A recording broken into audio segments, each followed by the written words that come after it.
دا غنه نو کولې چې تا دي آفرین آفرین نو دا چل دی چې زه شوقي دیم د راګ شوقي دي تاسو راګ نه کوئ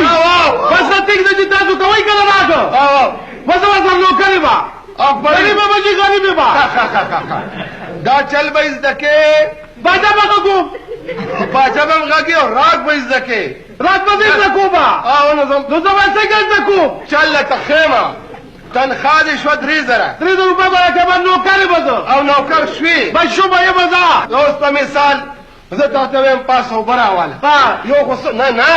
په راګ کې به پاسي راګ کې به پاسه داسې خو دېشته کلو پوره اوس راګ کې ګذرته یم چې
تنخواه شوه همدغسې به درته چیم ویم همدغسې په راګ کې به یې راوړې یعنې کلاسیکل ټیک ده جي اوس داسې کار وکړه دلته کور وښیه زما ښه جي ته ماله ډوډۍ راوړې ده کور نه خو زر راوړه زه وږې یم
بل د خلکو سمد نظارو پھر زیات رشستا سکور کے مولا غر کچتا خبر اول ماتا دی راز نمالیر ولی نکتا